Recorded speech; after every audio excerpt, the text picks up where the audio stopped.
Retirement creates a strange shift. For decades, the main question is usually, how much can I save? And then almost overnight, the question changes to, where should my income come from? That question can be harder than the first because once you retire, your accounts don't all work the same way. A traditional IRA doesn't get taxed like a Roth IRA. A brokerage account doesn't get taxed like a 401k. Social Security has its own tax rules. Medicare premiums can change based on income, and required minimum distributions can eventually force money out of accounts, whether you need it or not. So, retirement income isn't simply about taking money from the largest account. It's about creating income in the right order from the right accounts at the right time.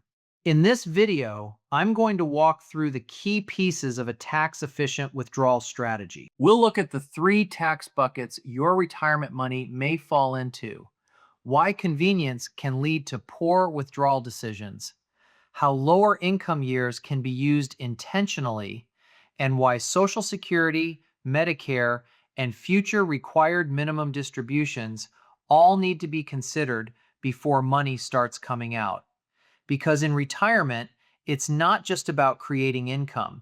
It's about creating income in a way that gives you more control over taxes, timing, and long-term flexibility.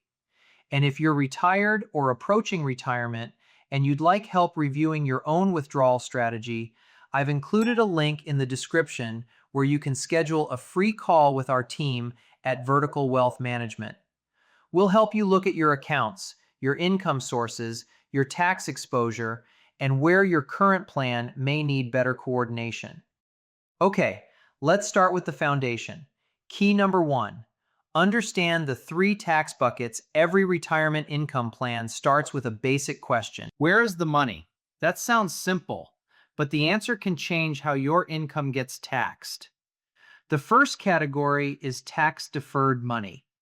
This includes traditional IRAs, traditional 401ks, 403bs, IRAs, and similar qualified retirement accounts. These accounts often gave you a tax deduction when you contributed, but when money comes out, withdrawals are generally taxed as ordinary income.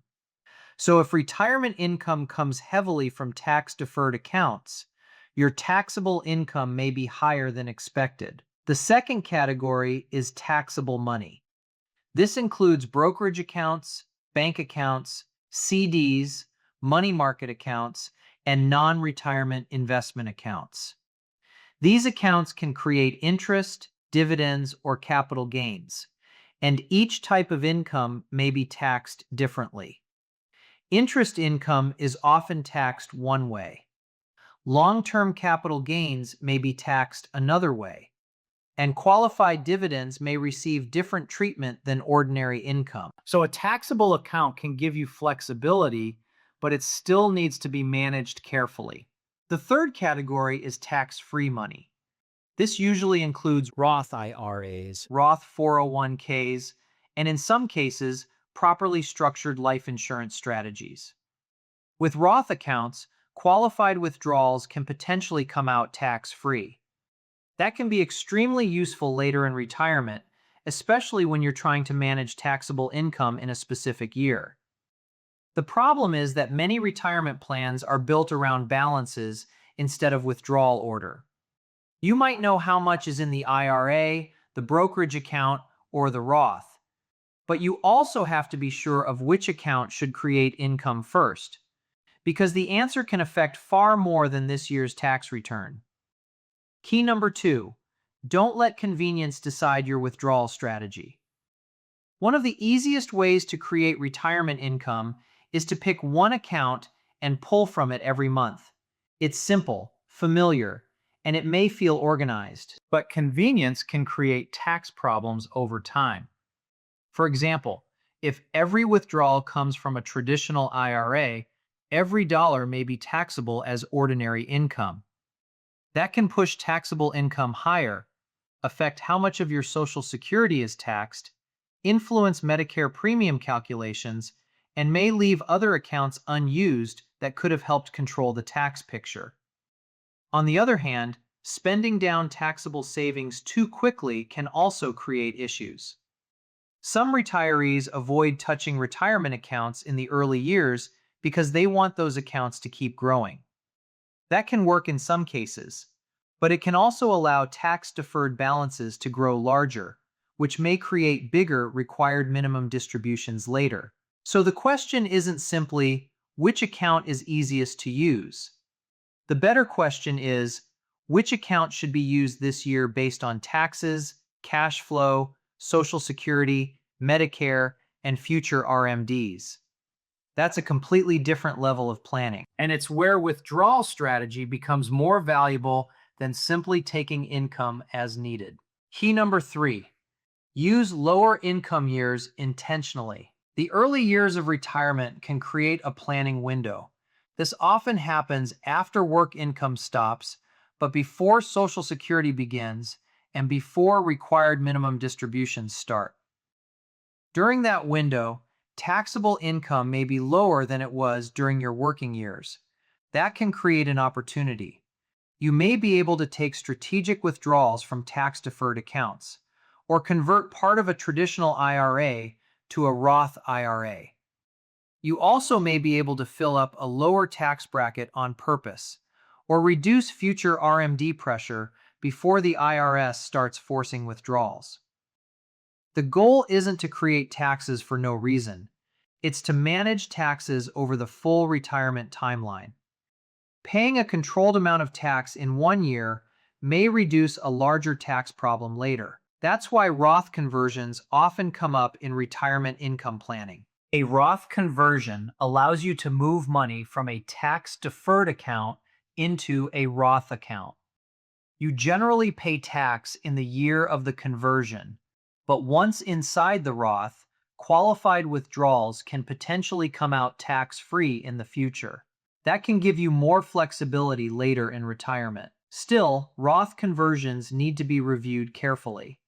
Because a conversion can increase taxable income in the year it happens, which could affect Medicare premiums, Social Security taxation if you're already claiming benefits, and could push income into a higher bracket if the conversion amount isn't planned properly. So the strategy needs to be modeled before taking action. This is exactly the type of planning we help clients review at Vertical Wealth Management.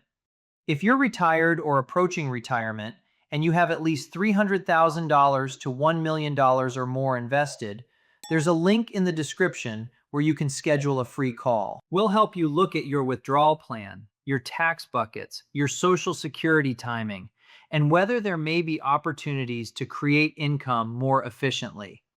Okay, let's keep going with key number 4. Coordinate withdrawals with Social Security. Social Security can create more tax complexity than many retirees expect.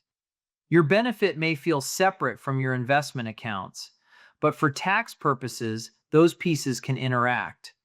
The IRS uses something called provisional income to determine how much of your Social Security benefit becomes taxable. The formula includes half of your Social Security benefit plus other income such as retirement account withdrawals, pension income, interest, dividends, and capital gains. If provisional income crosses certain thresholds, more of your Social Security benefit can become taxable. Up to 85% of the benefit may be included in taxable income. That doesn't mean your Social Security is taxed at 85%, though. It means up to 85% of the benefit may be counted as taxable income on your return. This is where withdrawal order becomes critical. A large IRA withdrawal can increase taxable income. That may cause more Social Security to become taxable. Then the combined income can push the overall tax bill higher than expected.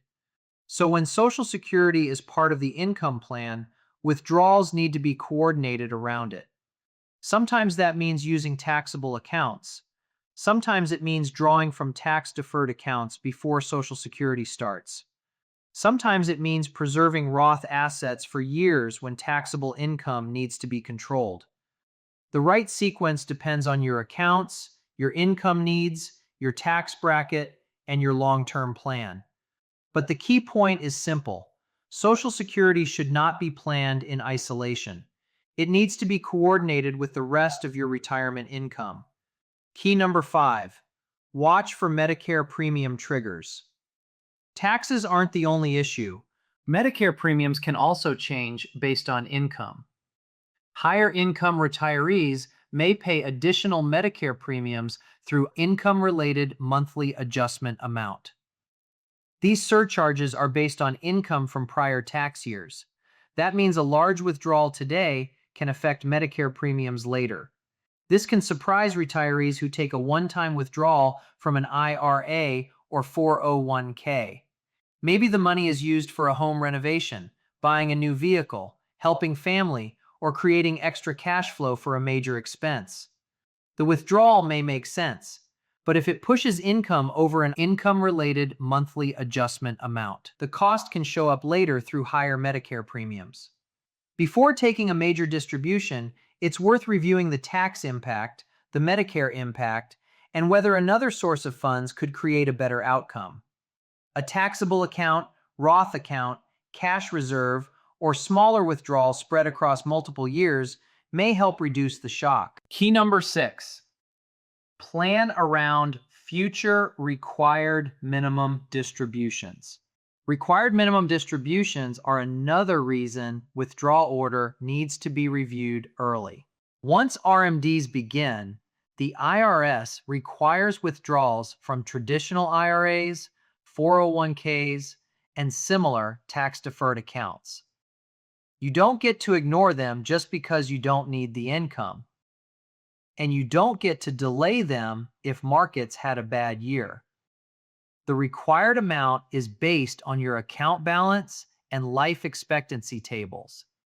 And those withdrawals are generally taxable as ordinary income. This can create a problem for retirees who allow tax-deferred accounts to keep growing without a plan. By the time RMDs begin, the forced withdrawals may be larger than expected. That can increase taxable income. It can affect Social Security taxation. It can influence Medicare premiums, and it can reduce control over the income plan. This is why the years before RMDs begin are so valuable, because you may have an opportunity to reduce future tax-deferred balances through strategic withdrawals or Roth conversions. You may be able to smooth income over several years instead of waiting for larger forced withdrawals later. And you may be able to create a more balanced mix of taxable, tax-deferred, and tax-free assets. That balance can give you more control later in retirement. Key number 7. Build the income plan before the tax bill arrives. A retirement portfolio tells you what you own, but a retirement income plan tells you how those assets will support your life. That requires more than investment management.